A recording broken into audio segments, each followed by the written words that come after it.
New Zealand passes a law that will eventually ban tobacco smoke by 2025. 2 Alabama women were jailed for feeding the stray cats. And a hospital had to be evacuated after an old man arrived with a World War I bomb lodged in his rectum. These are the weird stories for Wednesday on Weird AF News, the only daily weird news podcast hosted by a comedian and produced inside a closet. Dun, dun, dun, dun, dun, dun. New Zealand passes a strict tobacco law that will ban smoking by 2025. Wow. They really want to stop the tobacco intake over in New Zealand.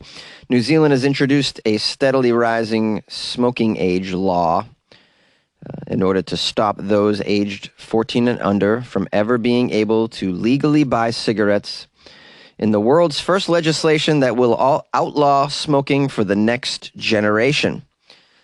They're trying to impose healthy restrictions for the next generation. Rather than allow the next generation to make the choice themselves, they're making it for them. Is this a good decision? Let's keep reading. We have a quote from Associate Health Minister Ayesha Varal, who said on Tuesday at the law's passing, "Thousands of people will live longer, healthier lives, and the health system will be $5 billion better off from not needing to treat the illnesses caused by smoking, such as numerous types of cancer, heart attacks, strokes, amputations. This is the worst New Zealand accent ever, would you say? Ever? Yes, ever." Now, it says here that the country of New Zealand is believed to be the first country in the world to implement the annually rising smoking age, ensuring that tobacco cannot be sold to anyone born on or after the 1st of January 2009. It will be accompanied by a slew of other measures to make smoking less affordable and accessible, including dramatically reducing the legal amount of nicotine in tobacco products and forcing them to be sold only through specialty tobacco stores rather than corner stores and supermarkets. The country has also increased funding for health services and campaigns and rolled out quitting services specifically for Maori and Pacific communities that are, trying to quit tobacco use. The number of stores legally allowed to sell cigarettes will be reduced to a tenth of the existing level. Imagine that, from 6,000 stores to just 600 nationwide. Only 600 stores will sell cigarettes and tobacco products nationwide. That is unbelievable. The laws passed their final reading on Tuesday evening and will come into force in 2023 as New Zealand attempts to reach its goal of making the country smoke-free by 2025. Another quote from the Associate Health Minister. "We want to make sure people never start smoking, so we will make it an offense to sell or supply smoked tobacco products to new cohorts of youth. People aged 14 when the law comes into effect will never be able to legally purchase tobacco, ever. Smoking rates are plummeting.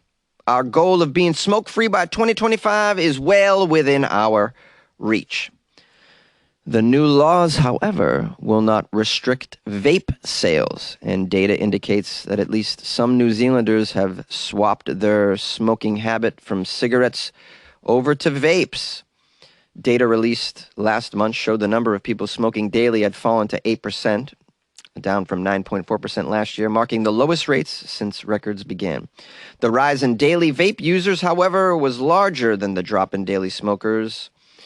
8.3% of adults are now vaping daily, up from 6.2% in the past year. Yeah, of course, you're going to replace something else. If you have a nicotine habit, you're going to fulfill it however way that you can.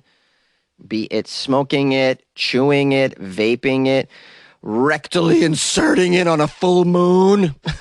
Do you guys know if you rectally insert tobacco on a full moon, you trip out, man, and see God? I bet you didn't know that. Everybody knows that. Look, I've always stated this on the podcast. I am totally supportive of people doing whatever they would like to their own bodies and minds, as long as they are not hurting others.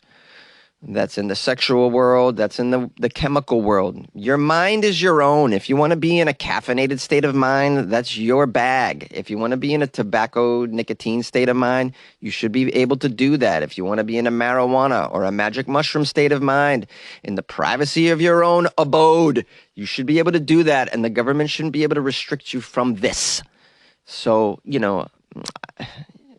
at the base of it, I don't support this whatsoever. You should be able to buy cigarettes, All of the money you spent in limiting this, you could spend on educating people about the dangers of it, and then let them make their own choices, man. Give them information and allow people to make their own choices. You should do that in every aspect of chemicals and sexuality, et cetera, et cetera.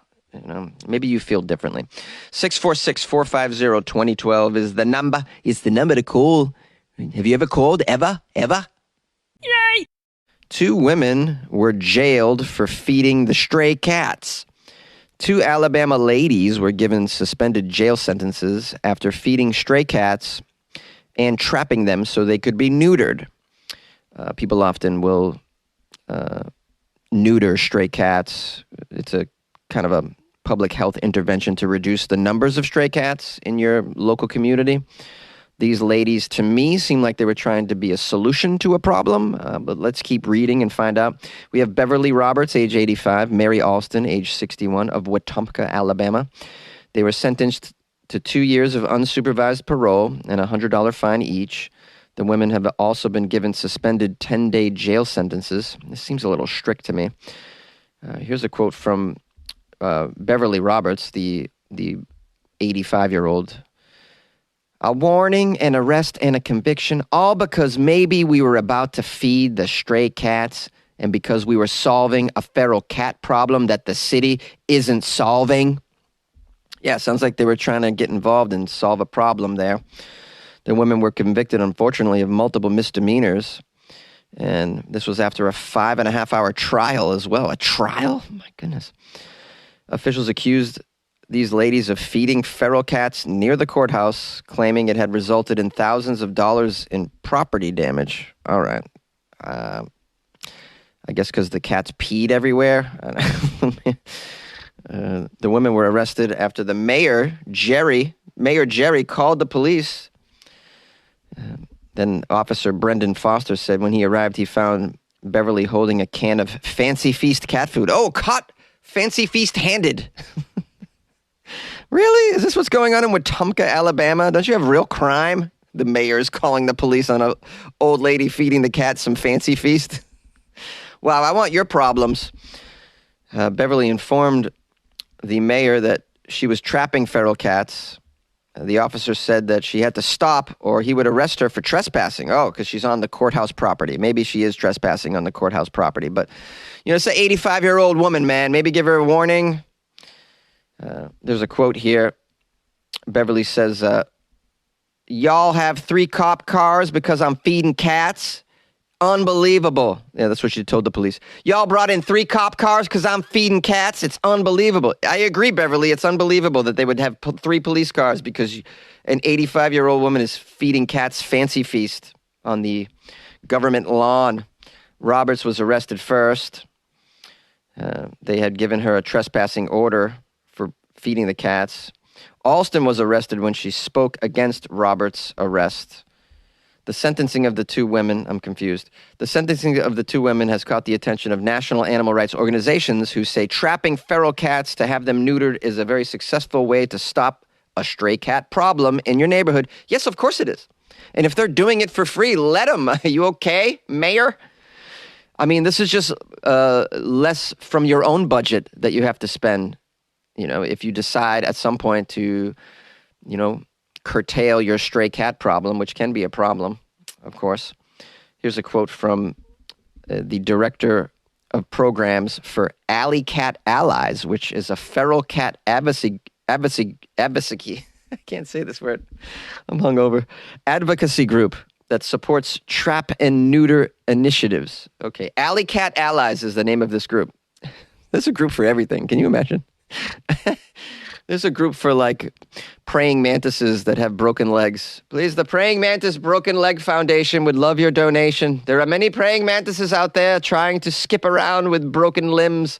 We need to we need to catch them and have their limbs wrapped up in gauze and perhaps put a cast on them. This is the dumbest thing I've ever said ever. Okay. This person in the Alley Cat Alleys group says, well, these are good Samaritans that should be applauded and not handcuffed. This is ridiculous. I almost choked there, by the way. These people should be applauded, should be put in jail and given fines. It's ridiculous. They're helping the community, not hurting the community. And I agree. I totally agree. What is wrong with local government? So stupid. We are led by the least among us, namely idiots. Idiots, man. Anyways, that's it. You like podcasts? You're listening to my podcast. Maybe you thought to yourself, I'd like to make a podcast. Too difficult. No, not with Anchor. Anchor has free creation tools that allow you to record and edit your podcast from your phone or your computer. Anchor distributes your podcast to Apple, Spotify, Stitcher, and more. They have advertising integration, so you can even make a little money off your podcast. Everything you need to make a podcast in one place. Download the free Anchor app or go to anchor.fm to get started. And good luck with your podcast. Good luck with your creation. Good luck with your life, man. A hospital in France was evacuated after an old man arrived with a World War I bomb lodged in his rectum. That's right. It bears repeating. A World War I bomb lodged in his rectum. You know, sadly, this isn't the first story I've done on Weird AF News about an artillery shell lodged in someone's rectum. Apparently, it happens more than you think. To be fair, they don't put warning labels on these World War I or II artillery shells that say, do not insert into your rectum. And you need to have warnings like this because apparently people are going to try what it feels like to put a World War I artillery shell inside your rectum. Maybe we need to put out a PSA for this. Please don't insert bombs that were at one time active inside your rectum. Please don't insert bombs that at this point are just collector's items that aren't active bombs. They're just collector's items. Don't insert those in your rectum either. They might get stuck and cause a lot of damage to yourself, whether they explode or not. I mean, we need to tell people these things, apparently. I didn't think we should, but we have to. The incident sparked a complete bomb scare. Doctors were left shell-shocked, guys, shell-shocked. And it led to the hospital in France being evacuated after this 88-year-old man came in for help on Saturday night. World War I bomb stuck in his rectum. Help! Help! How do you even get to the hospital with a bomb in your rectum? You shuffle there? I mean, did someone drive you there in a cart? I mean, how did this happen? Did you actually call a friend or relative to tell them your situation and ask them to escort you to the hospital? How does that conversation go? Hey, Bob, do you mind taking me to the hospital? I have an emergency situation and I can't walk. I need to be carried to the hospital. What did you do? I got one of those World War II bombs up my rectum, Okay, I'll be right over. That's a good friend right there. A good friend that'll take you to the hospital when you got a shell stuck in your rectum. And then you have to, of course, make them promise to keep a secret at that point because you can't get out that you've shoved a World War I artillery bomb up your buttocks. That's a good friend right there if you can find one. I can't get a friend to take me to the airport. Never mind, help me get a artillery shell out of my rectum. Here's a quote from the spokesperson at the hospital who sadly has to answer these questions. Imagine when you're a spokesperson at a hospital, you never thought you'd have to go in front of the press and talk about one of the patients that came in with a bomb in their butt. But yeah, the quote says, well, an emergency occurred from 9 p.m. to 10:30 p.m. on Saturday evening at the hospital that required the intervention of the bomb disposal personnel, the evacuation of adult and pediatric emergencies, as well as the diversion of incoming emergencies as well at the hospital.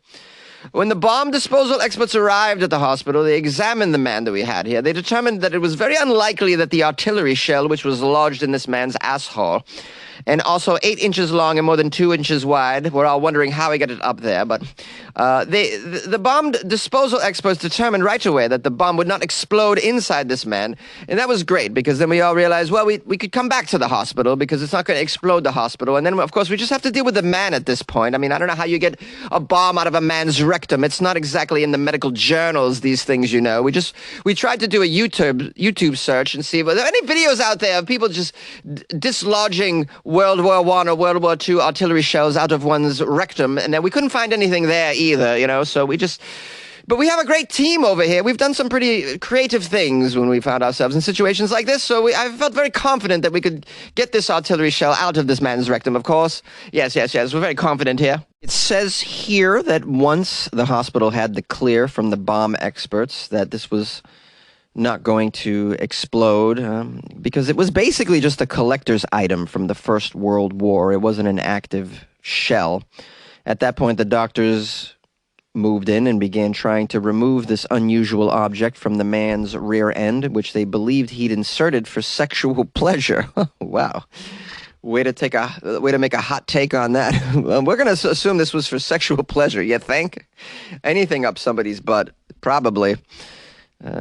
Says they were, of course, dumbstruck at the object of choice, with one doctor saying, an apple, a mango, or even a can of shaving foam.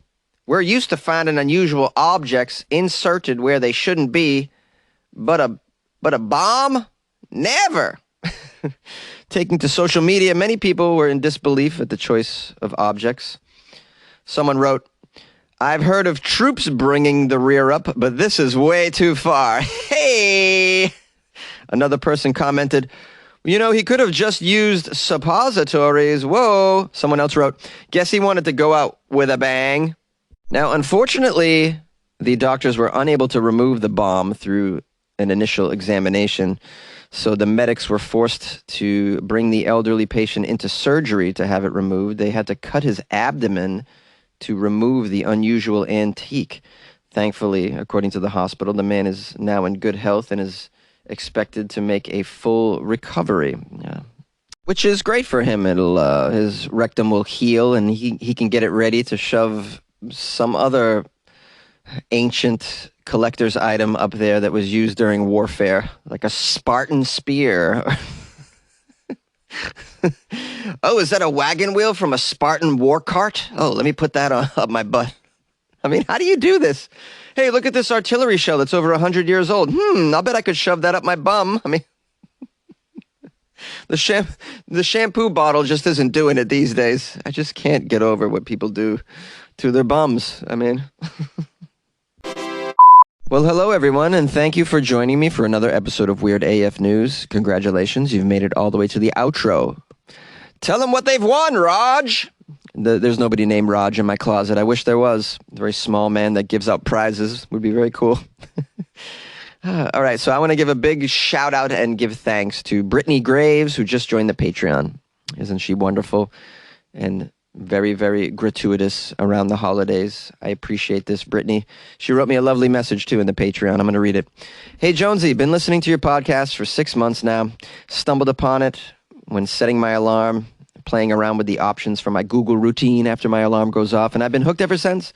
I figured it was time to subscribe and join the fellow weirdos here in the Patreon. Thank you for your time and effort with making Weird AF News, and good luck with your holidays, man! P.S. You should really make some t-shirts of your infamous catchphrase. I'd totally buy some, and there's no doubt in my mind many others would love to buy some as well. Love you, Jonesy. Aw, Brittany, so sweet. Love you, Brittany Graves. You're amazing for writing this. I appreciate you very, very much. Good luck with your holidays, man. That's what I can say now for the next week or so. Good luck with your holidays, bro. What else? Someone bought me coffees. Let's get to it. JP from the Midwest working in Poland bought me coffees. That's a long title. Thank you, JP from the Midwest working in Poland. Appreciate that.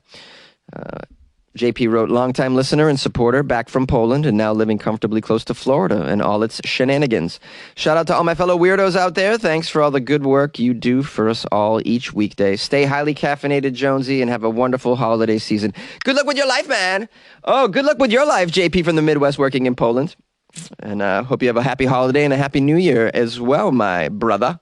Also, I want to give thanks to those who sent me pictures of their pets in Christmas outfits. I asked for that on yesterday's episode, and so far I gotten a few. Rebecca Hess from Cali sent me a nice pic of her cat, her kitty Maggie, in a Christmas outfit. That's lovely, lovely.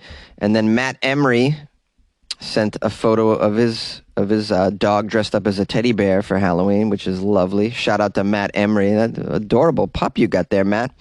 And Sarah Witzel sent me two photos. It's two of her pups in Christmas sweaters. Adorable. Matching Christmas sweaters. So nice. If you guys want to send me photos of your pets wearing Christmas gear, my email's funnyjones@gmail.com. That was nice. It made me smile. Everybody getting their pets all dressed up. Yay! So cool, so cool. Okay, so I got, did I leave you the phone number? I think I did. If not, it's 646-450-2012. Follow me on the Instagram @funnyjones, please. That would be pretty cool. And if you want to join the Patreon or buy me coffee, feel free to go to weirdafnews.com, and you can do those things from there. All right. I appreciate your time again. Have a great day. See you tomorrow, my friends.